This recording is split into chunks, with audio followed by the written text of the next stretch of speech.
There we are, guys. We are finally live. Got everything up on TigerBait.com.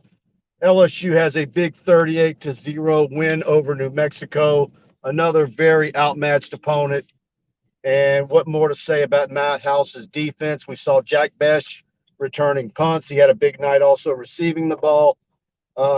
Learned some things about injuries. Ojulari with a patella kept him out for precaution. Jaden Daniels with a lower back injury. He could have gone back in, but they didn't find it necessary. So Major Burns could be 3 to 6 weeks with a neck. Of course, next game is at Auburn. And I don't know what more you can say. I think Brian Kelly was, again, very impressive in his post game. Noah Cain with a big night at running back. So now you've had Armani Goodwin with a nice week. We had John Emery put the ball on the ground. Didn't like seeing that. I'm sure Frank Wilson, that just grind his gears pretty good. But again, that Madhouse defense and what we saw tonight in New Mexico not getting in the end zone, and Preston, what was that crazy stat? All right, so check this out. Here's all you need to know. LSU dominated in every way, shape, and possible tonight, except for maybe 2 boxes. Turnovers, they didn't get any turnovers, okay? Number 2, scoreboard, 38 points. They outgained New Mexico 633 to 88 yards. That's a 545-yard deficit. I did up Todd Politz after the game and think to myself, that has to be one of the biggest deficits ever, right? Check this. Second largest deficit since they started tracking the stat in 1949, okay, with 549 yards, 45-yard deficit. The largest deficit ever, 1977 over Rice. It was something. And that was one of the first games that I ever attended as a child. Yeah. I wasn't born. That was the Charles Alexander years. Carlos Carson was big in that game. There was another huge win for LSU that year where they beat Wyoming like 68-3 or something. 77 was a wild year. Charlie Mack, was just a few years away from getting run out of town, but helped Mack pack and all that stuff. That wasn't that one year he beat Bama, was it? I want to say it was 78. He beat the hell out of Bama, like 28-0, something like that, after Bama had been just crushing LSU. Yeah, one of you old schoolers in the comments, help me out here. What year was that LSU beat Bama? Yeah, it wasn't with Charlie Mack. It wasn't Charlie. So check this out. The yardage deficit of that game was 668, 746 yards versus 78 for Rice. That must have been a fun game to watch, I bet. Yeah. Look, this game had a little bit of everything. But again, I really like what Matt House has got going. I like the fact that Savion Jones had more playing time. Harold Perkins continues just to be amazing at what he's doing. Look, I like seeing Kyron Lacey get some receptions. The ball was moved around a good bit. At one point, well, first of all, what was the final stat passing? 33 of 39. Check this out. And by the way, some big recruits on campus watching that, right? 33-39. 414 yards, 1 touchdown, no interceptions. All 3 of those big name quarterbacks had to have liked what they saw. Yeah, and I saw those guys walking through the locker room after the game. So Sayin, Lagway. That's Kim Mulkey gets some big recruit news today. Point guard commits, and so I think overall it was a very good day. We've seen what volleyball's doing, but this is a post-game show for football. Yeah. Some crazy football games today. Florida, Tennessee, Arkansas, Texas A&M. Oh, yeah. But again, guys, do me a favor. Hit the like button. Please share this on your social media, Facebook, your Twitter. And if you're enjoying the show, go ahead and hit that like button. Of course, this show's brought to you each and every week by attorney Kenneth P. Haines. And we'll talk about him a little bit more in the show. You want to run a commercial now? No, go ahead. Let's wait. Let's wait. Okay, I want to comment up here. Danny Girl with the comment. TigerBait giving the unofficial traffic update. Let's see how long it takes to get. Yeah, guys, you ain't gonna believe this. We are in the right lane on Burbank. We're behind bicycles. We're behind those tricycles that pedal people. We're behind a caravan of 3 of them. Y'all look in the rear. I'm getting there's 6 of them. Back window and see if you can see them behind us. Unbelievable what's on the road right now. Yeah, that's a different kind of traffic there. Let's see here. Uh, someone said we're starting way past 9:47. Let's see here. Um, our fans need to take a page of the Big Ten fans page. I'm an LSU fan living in Ohio. Visited Columbus today. It was a blowout, and the stands were full until 5 minutes left in the fourth quarter. Yeah, but that's not necessarily a fair blowout. You're blowing out Wisconsin. That's a conference game. That's a lot of fun. Yeah, dude. You don't learn apples and oranges, okay? Yeah, There's a difference no, between come a on, Big man. 12, a Big Ten, Wisconsin, and a New Mexico Lobo. LSU beat Bama in 1969 and 1970. Was that must have been when Charlie Mack was Yeah. But it was not towards the end. That's why he got ran out. Right, exactly. Let's see here. Woo! Kevin Costner. LSU will beat Alabama and finish 11-1. Nah, let's pause on that, huh? No, but I tell you what, this team's getting confident. They're getting better every week. I will say though, I don't like the rash of injuries that we're starting to see pile up.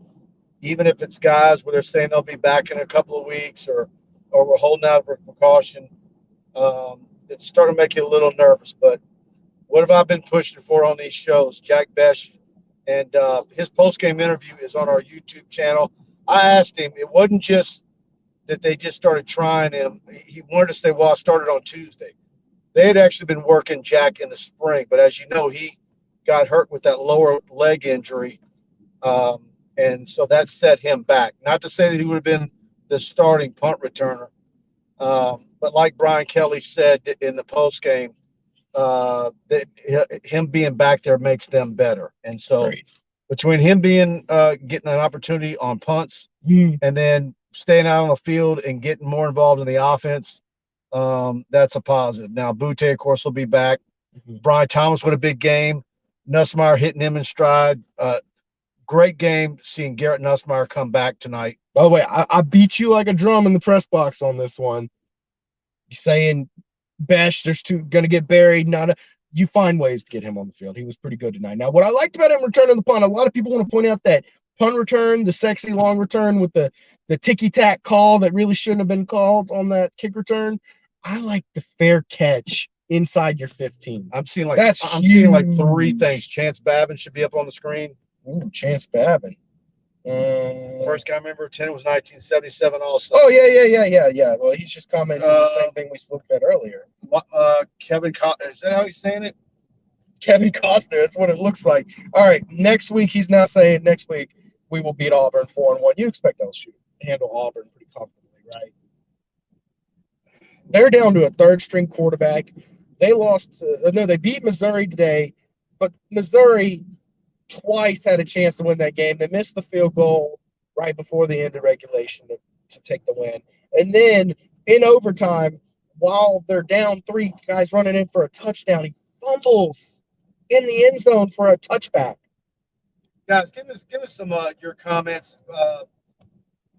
Unfortunately, us being in the press box, and particularly on controversial plays, they don't show us the replay. But Brian Kelly pretty much laid it out in postgame that he wasn't too happy about the what they call a crackback block. I can't even remember exactly. You guys that saw it on TV.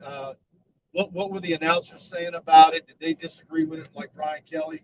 Brian Kelly seemed to say, "Hey, if that's no longer a legal block, then you shouldn't even have punt returns anymore." Yeah.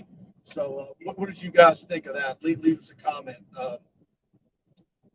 Matt House may get his shot as a head coach after this year. Unfortunately, this is like the first issue LSU fans have been united on since Joe Burrow was here. Is that everybody loves what Matt House is doing? Absolutely, and because they know that he's putting it together with some new faces that maybe are on the field a little earlier than you'd like them to be, but he's really dialing it up. And like Coach Kelly said in postgame, being able to get the pressure and get the quarterback with 4 rushing 4. Maybe look, you're doing it against New Mexico, right? Are you going to be able to do that when you get, Tennessee obviously beat Florida today? Maybe you're going nuts. Does Gilbo write a new tweet. I don't know. But, you know, we're all pointing to Alabama, obviously. Tennessee's full of. Tennessee's going to be tough. They're feeling themselves pretty good right now. Yep. But look, you're an LSU fan. You've come a long way in 3 weeks. No doubt. And if you're a Nussmeier fan, which a lot of people are, Nussmeier, he really had a great night tonight. 9 of 10, 135 yards and a touchdown. He's got to feel better about himself and the way he played. And it's not like they didn't need him to play well. They were only up 17-0. Yeah. You still need to score and play in that ball game. So unlike Southern, when he comes into the game, you need to execute, and that's exactly what he did. And Brian Kelly said that's what they saw in pre-camp, pre-fall camp. So, great night for Nuss. Absolutely. Let's hear from our pull up. Gotcha. Kenny Haines. There we go. Board-certified family law specialist Kenneth P. Haines is a highly skilled and experienced trial and appeal attorney with over 33 years of experience solving real legal problems for real people, specializing in all aspects of family law, divorce, support, custody, and property. Your standards are high, so are ours. For representation in Northwest Louisiana, call attorney Kenny Haines at 318-222-2100. And there he is, guys. My good friend, attorney Kenneth P. Haines. Kenny, of course, up in Shreveport, the unofficial official lawyer of TigerBait.com. And he reserves the right to think most clearly for a paying client. And he's one of our best TigerBait.com posters, Tiger Shark on our Tiger Den premium message board. And if you have any legal needs in Northwest Louisiana, you want to give Kenny a call. And we thank him for being a sponsor of our post-game show each and every week. Guys, spread the word that we're on live right now. Share it to your Twitter, your Facebook, any LSU groups that maybe we didn't get to post it into earlier. Much appreciated. If you're enjoying the show, as always, we're very happy that you guys help us with the algorithm and by hitting the like button, please. And subscription button and the notification bell. We've got a lot coming your way on TigerBait. Talked to several recruits today that we're probably going to be doing some YouTube video interviews with that you'll see in the next few days. So you'll get alerted. You hit that subscription button and the notification bell. You're going to get an alert every time we post something on TigerBait. Monday is going to be a big day as well. We've got Mulkey, McMahon, and Brian Kelly, 3 head coaches back to back in the Lawton room. So there's going to be a lot of LSU sports material coming your way on TigerBait on Monday. Kinfolk 76. This is going to be a dangerous team. It's getting to be a dangerous team. They're definitely finding an identity, right? Absolutely. Dangerous in what? I wouldn't. I mean, they could be a giant killer. I don't think LSU's going to be the giant this year. It's a deal where you better come to play against LSU, right? Because even though they've got some missing pieces, they can beat you. And when those pieces are clicking on all cylinders, they can definitely be dangerous. That being said, this team still has some flaws and holes and some young guys learning to play. And a lot of guys learning to play with each other. I talked to Noah Kane about that after the game, asking him if this offensive line looks like it's the group. He said, we're all learning. We're all gelling, basically, is what he said. Classy Oz, how are we feeling about Auburn? Any predictions? I think LSU. Man, do we really have a handle on the SEC right now? Other than Alabama and Georgia, do we have a handle on how do you feel any more confident in picking the final finish of the West or the East? I mean, is it going to be Kentucky over Tennessee? I'll tell you what. Does Florida rebound after losing to Tennessee today in the West? Arkansas, I know that they probably wish they would have had this game. You saw the end of it. What happened with Arkansas? So, all-time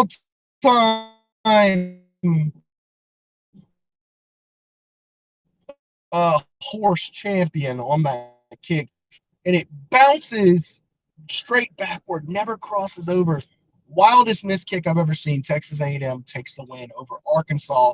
And yeah, no, the SEC West is an absolute up for grabs. It's Bama than everybody else. Yeah, I mean, LSU could finish second.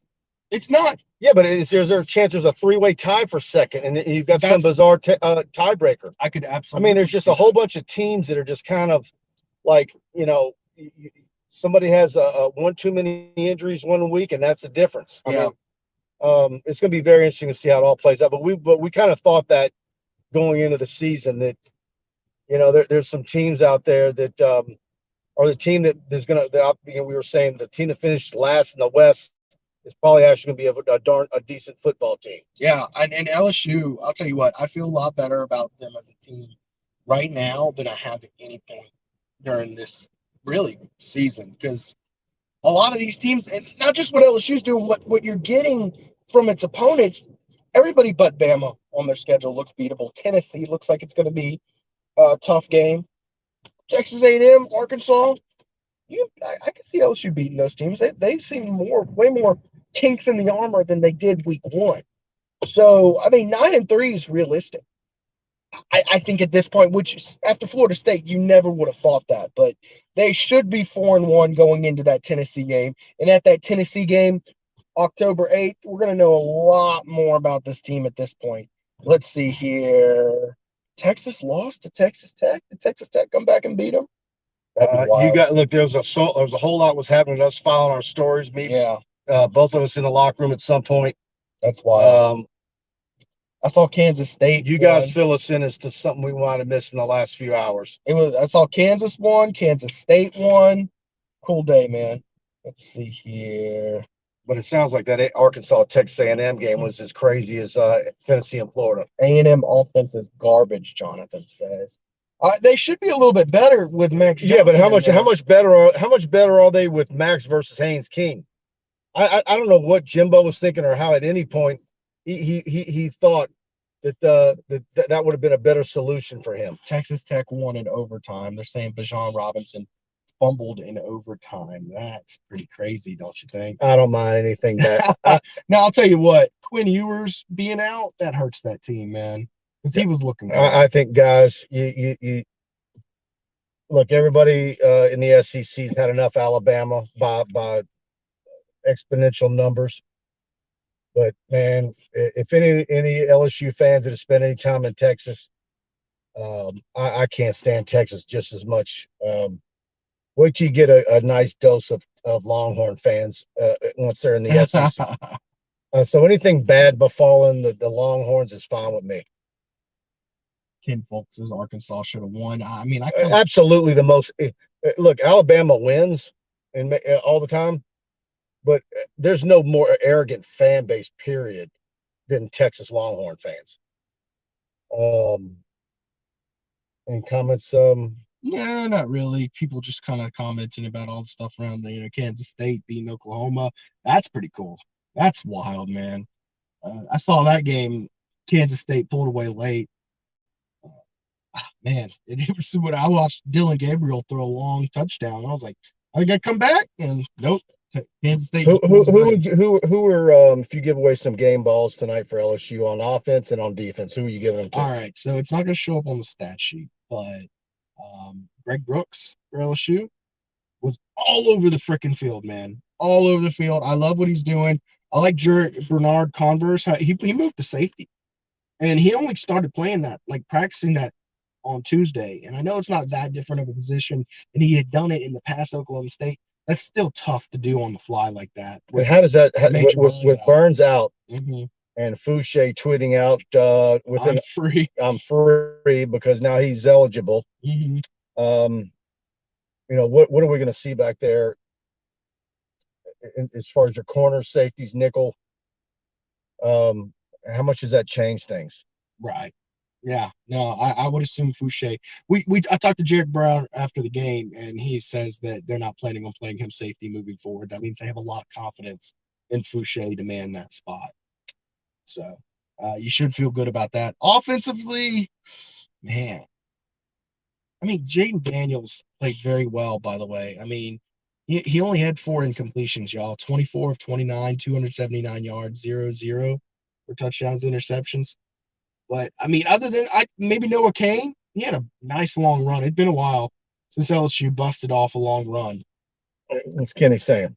Kenny Haines, LSU's next big time 5-star class of 2030 was at the house. He favors LSU. Is that your son, Kenny? That's his grandson. Oh, his grandson. All right. Yeah. Haines the third. All right. Someone was asking me about saying. What you think about saying, by the way? Watched him down on the field. He looked like he was having a good time. I think he and Lagway were getting ushered around by J.R. Belton.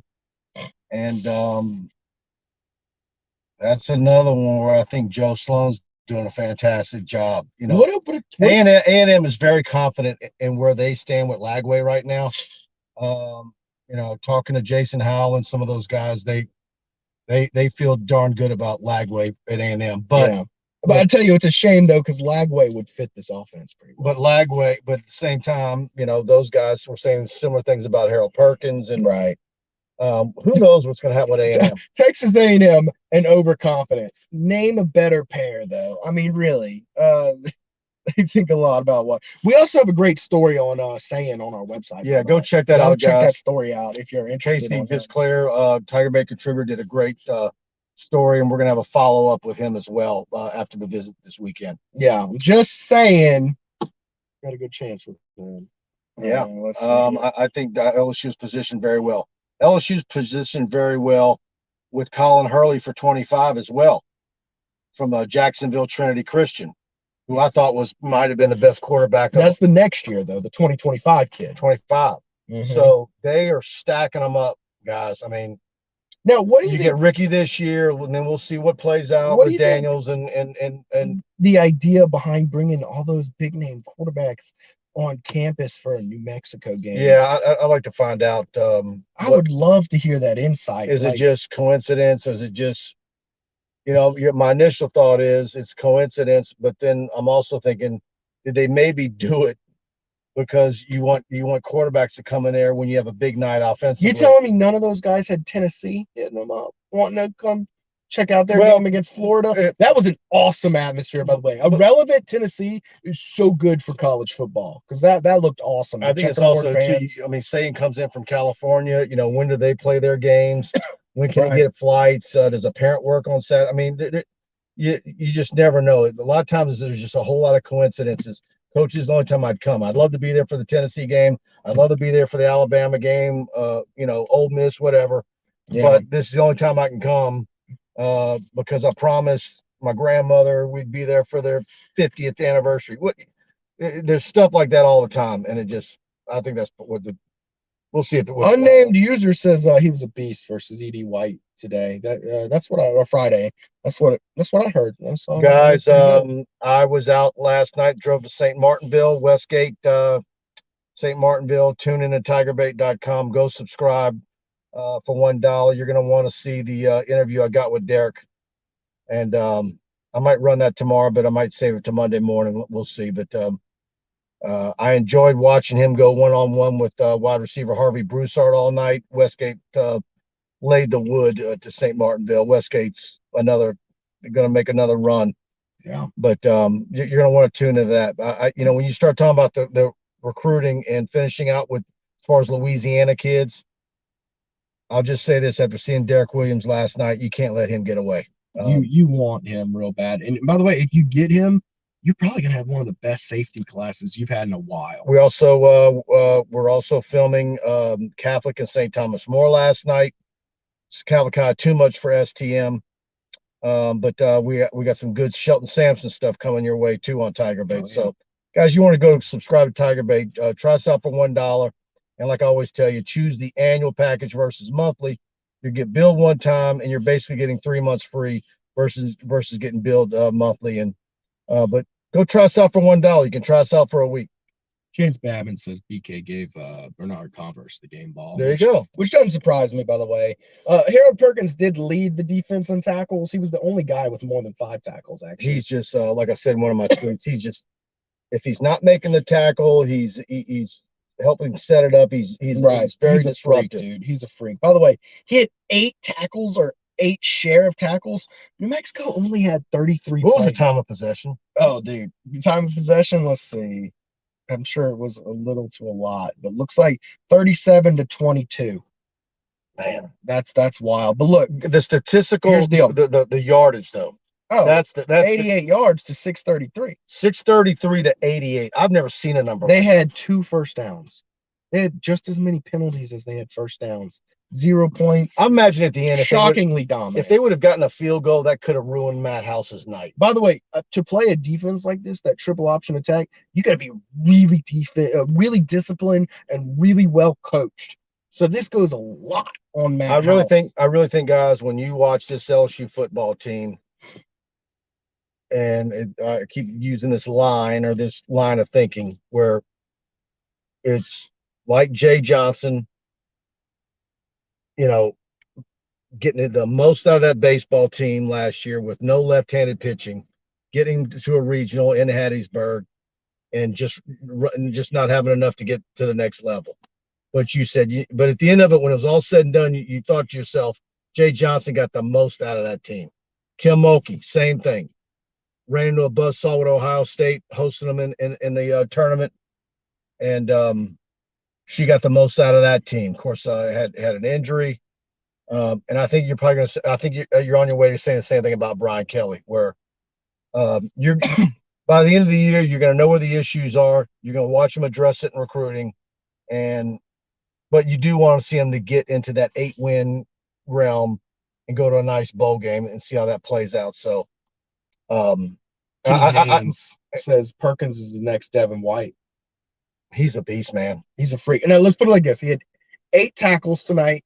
There's 33 plays. That means 1 in 4 plays, Harold Perkins is all over it. That when you think about only 33 plays, 8 tackles, that just makes it seem even more freakish. And then how many of those plays was he off the field because they had the backups in? Chance Babin's saying 5 true freshmen starting. Pretty amazing it is. And that's what the average LSU fan, I mean, you guys tuning in are obviously into the nuts and bolts, but there's a lot of casual fans that don't understand what Chance is saying right there. And many other little issues as to why this team is playing a much, left, right tackle on offensive line, true freshman. Jones, Harold Perkins. Who else is he talking about? I'm trying to think here other than those 3. Let's just talk about Mason Taylor. Oh, yeah. Tight end. I mean, how good is he going to be in a year, too? Yeah. Yeah. Well, you know how hard it is to hit on 5 game-ready true freshmen? That's just really tough to do, man. And look, Andy Whitaker with a great comment. This team's going to be really good in 2024, 2025. I tend to agree. Close your eyes real quick and just imagine Emory Jones, Will Campbell as third-year juniors, and Walker Howard steps back to pass and has 5 seconds to pass. I think the other part of it, too, is like post-game with Brian Kelly, he's talking about, what they do is defensively is they want you to take some shots downfield with a long ball and waste some plays, and we weren't going to do that. When Brian Kelly goes deep like that and starts really, he's so good at the podium explaining what their plan was because he knew what they wanted to do, and he talks through the fan base that way. Go watch Brian Kelly's post game on our YouTube channel after the show. By the way, I thought he was fan. I can't stand it. I know a lot of you other guys can't stand it, but it's very Saban-esque. That's the way it was when Saban was here. You went to a press conference and you learned something about football most of the time. Brian Kelly's the same way. That's what I liked about him is it's very clear to me he has a much greater understanding of the X's and O's of football than the last 2 guys here at LSU. Him talking about what New Mexico gives, he says they want you to go deep. They're tempting you to go deep when you need to take some short, simple underneath throws. And that showed that it was very clear to me that that's what Brian Kelly had coached Jaden Daniels, because there's a few times where he's looking deep at that seam and it's there, but it's a tough throw to make. And Jaden Daniels was intentionally checking away from that and taking the check down. His language he uses with these X's and O's it shows up on the field. It shows up. You see it in the way players play, and it brings meaning to their decisions. So, it certainly feels like in a lot of regards, LSU's in better hands than they've been in a while. Ken Folks says he sees the Lance Hurd starting as a true freshman. I don't know about that. Wow. Kelly will beat Saban, says Kevin Costner with a K. Andy Whitaker, I like Coach O and Miles, but it's damn refreshing to have a true expert at head coach. That's what I'm getting at. Yeah. Yeah, it's look, we see it in our numbers. When we put up video of Kelly talking. Of course, now look, we got a lot of Notre Dame fans tuning in. They would love enough. They love to see anything negative about Brian Kelly, but look, he's getting them dialed in, and they're going to get better each and every week. Just knock on wood. Want to see these injuries stop piling up. Even the little ones, the hamstrings, and he said Armani Goodwin had a hamstring. Well, what is that? How bad of a hamstring? What are we talking about here? Yeah, no doubt. I mean, Armani Goodwin's been LSU's best back. So I don't know. Noah Kane broke off the biggest run of the year tonight. But you look at it, and that was a freaky run too. Look, here's I actually think they're all three of them are interchangeable. I think the only drop off is to Josh Williams, and for quite frankly, Josh Williams has been holding his own. And he's a hard runner. Yeah, he is. He gets low. And he's good in pass protection, and he's good at catching the ball. And look, I've been really guilty of not giving Josh Williams his dues because he's a good back, no doubt. But I do think that those first three backs, to me, they look like this. They're same. Like there's not much difference between them. I mean, I really don't think there is. I think they're all good, serviceable backs who are going to go in there and they're going to get their action, man. Does Holly start next year? Trey Holly just became the LHSAA all-time leading rusher with just under 9,000 yards through his career. He's averaging more than 150 yards per game in his career. That is outstanding. He passes up who's the U-High kid? Brissett. Yeah, he passes up Brissett. And behind him was Kenny Hilliard. That's right. So yeah, while we were in St. Martinville, everybody said, any word on that was like the buzz, like at Westgate, St. Martinville. Have you heard anything on Trey Holly yet? Like that was, and sure enough, he got it. And well, let me answer this. Whether he starts or not might be irrelevant, but you're probably going to lose Noah Kane and lose John Emery this year. Okay. But yeah, Trey Holly will play for sure next year, right? And then Caleb, we'll see when he comes back from his ankle. I was there when that happened. They were trying to say it was just a sprain. Obviously, it was more than that. But LSU's got some good running backs coming. And not sure on 24, like I said, but Harlan Berry for 25 is legit. If you saw the video, I shot at him from St. Martin's Episcopal 2 weeks ago. Now, look, I haven't seen Holly in person yet. I have watched a lot of his highlights. I personally have Caleb Jackson higher than him on my board. I think he's a freak. Of course, the injury you're talking about, but he's very muscly. I would have Holly over Caleb. Yeah, but of course, my bias comes in. I haven't seen Holly in person. I have seen Caleb Jackson in person. I could tell you that's a ball player. But here's the thing. The same thing that you would say about Leonard Fournette that Mike Farrell said about Leonard Fournette is because Caleb Jackson is that he's not going to do, if you remember Lake Seastrunk, that. Well, that was a wild story. Boy, that you just unlocked some memories on that name. Yeah. Caleb is a big back, but like he's a legit 10'4", 10'5", 100 meters guy. At 210, 215 pounds, he's a beast. But he's not going to be the flashy, whereas Trey, because he's the little guy that just with great balance but that's why I've said all along those two complement each other. Yeah. You're getting two different types of backs in the same year. Yeah. And so, it could spoil Frank Wilson rotten. All right, here's what I see when I see those guys. You want to see comps? I look at Caleb Jackson. I see Michael Ford. They're the exact same height and weight, by the way, and they're both muscly little guys. I see a lot of Michael Ford in Caleb Jackson. I think Caleb Jackson is higher top end than Michael Ford ever had. I don't think Michael Ford is. But I like that as a comp. No, I'm telling you, dude. Look at the numbers. They're the exact same. They're both 5'10", 210. Okay, they both are chiseled little dudes. Okay, Trey Holly reminds me a lot of like what was Clyde Michael? Edwards. But what was Michael Ford out of high school? 195. What did he? Dude, Michael Ford's bigger than you think he is. I think they were both 210, 5'10". I wouldn't have had coming out Michael. of I high wouldn't have school. Michael Ford that big. Well, that's just because you. But maybe you're right. I mean, I don't know. Maybe, but out of high school, maybe I don't know. I mean, I think Caleb Jackson is a little bit better prospect, but Michael Ford was a beast for Leesville, man. He rushed for over 3,000 yards. I would actually have Caleb probably as a few inches taller Keelan Williams. Well, I'm talking Keelan Williams, by the way, to this day is he's still jacked, by the way. I saw him Well, he's a personal sideline trainer a couple times. Yeah, he is absolutely yoked, but I don't know about that. Keelan Williams. Yeah, there you go. was a little more fumbling the slender. ball. What's that comment? Is that about Emory? Let's see here. Fumbling. Caleb. Let's see. Yeah, John Emery did fumble tonight. You saw that when you filmed when he him was in high school. When he was in high That's school, John Emery better start securing the ball, or he may be on the bench. Frank Wilson will not talk. No, absolutely not. Well, not to And mention, it's not. I mean, it's not just Frank. It'd be Kelly. Everybody. I mean, not to mention, you have a lot of other guys. coaches will not play with that. Yeah. Now here's the deal. Kelly uses 3 backs. That is what Brian Kelly does. He rotates his back. He's a big fan of fresh legs.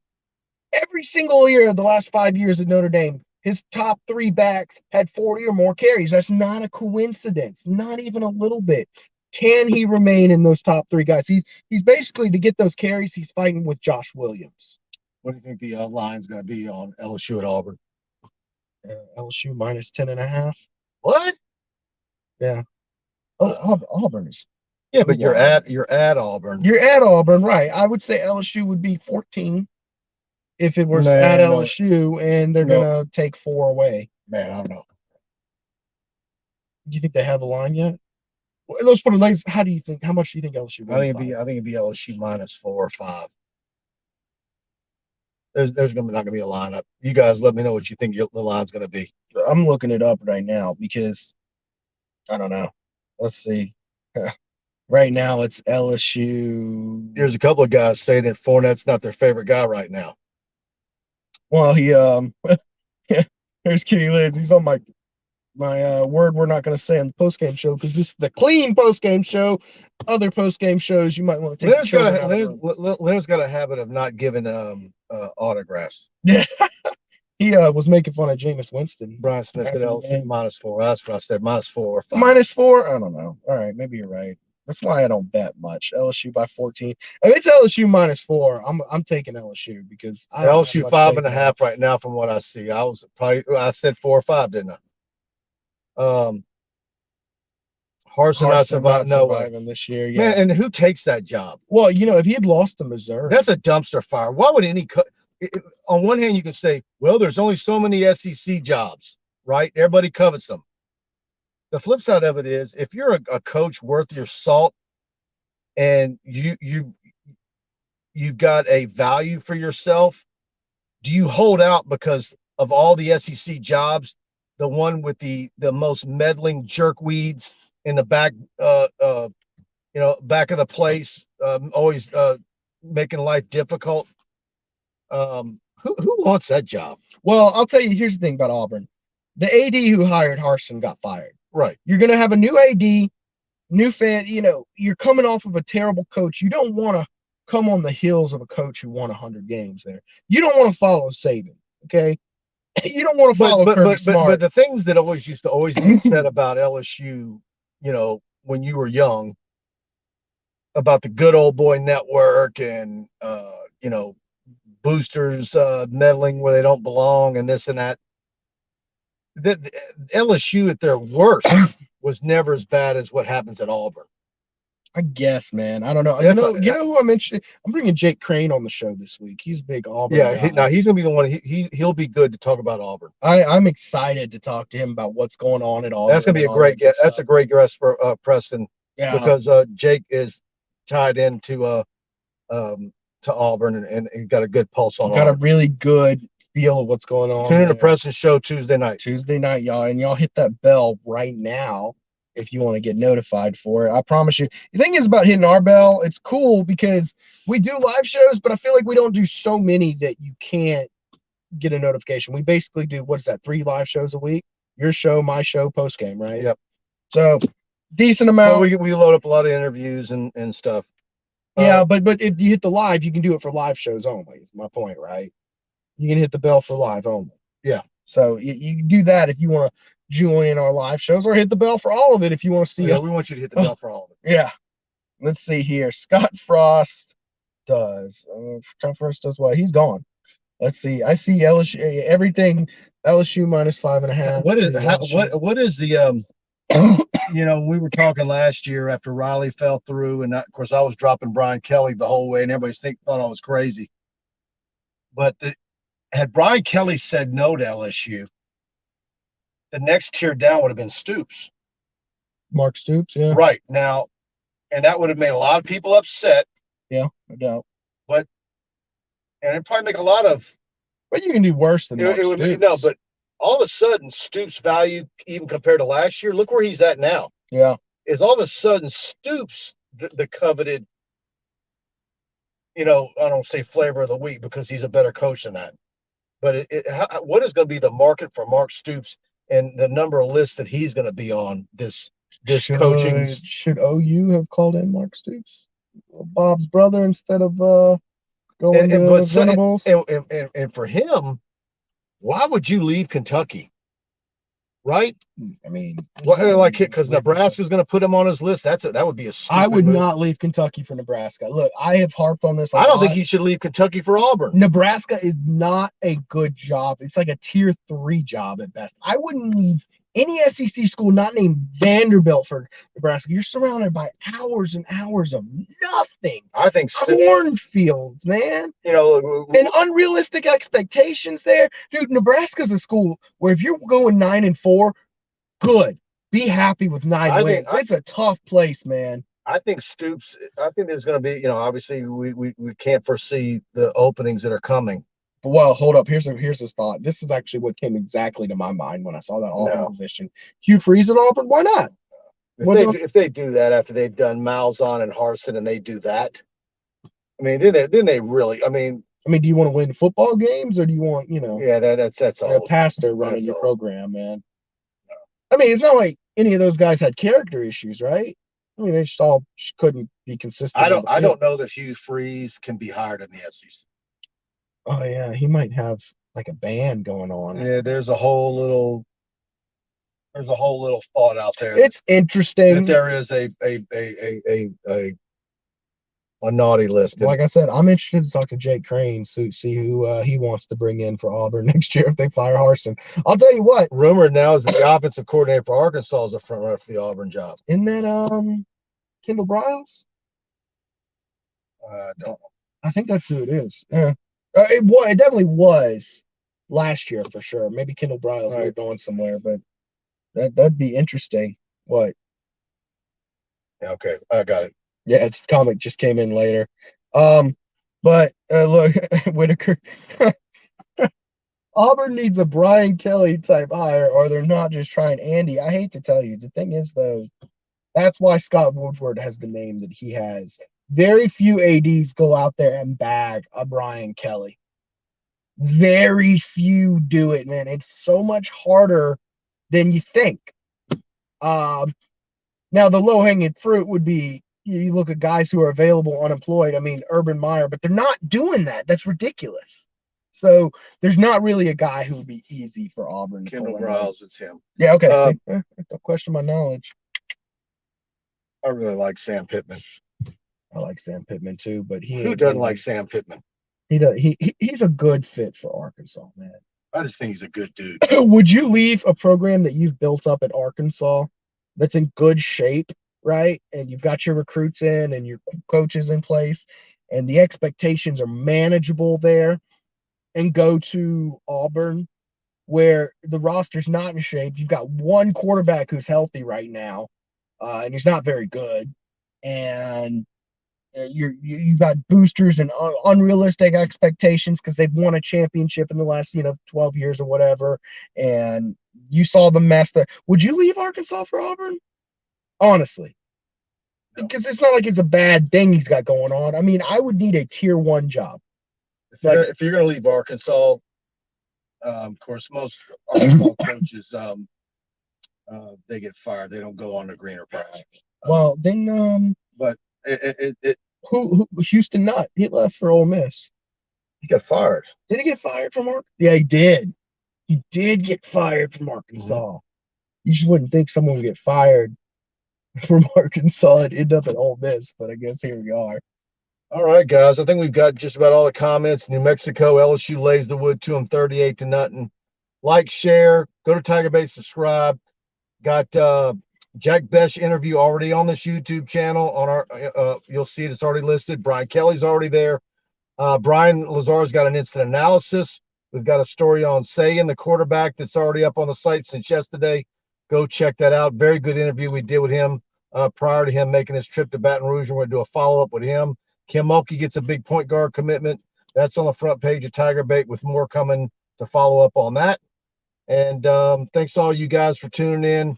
Preston will have Jake Crane on Y'all Tuesday come check night. that one out. It's going to be a good show with Jay And Boy. Wednesday night, Sanji's back in with me. And we've got a lot of recruiting stuff coming your way, including that Derek Williams stuff that I told you about earlier. So thanks to all you guys for tuning in. Spread the word, like, share, subscribe, the whole works. Good night, y'all. Y'all be safe on the roads. Later.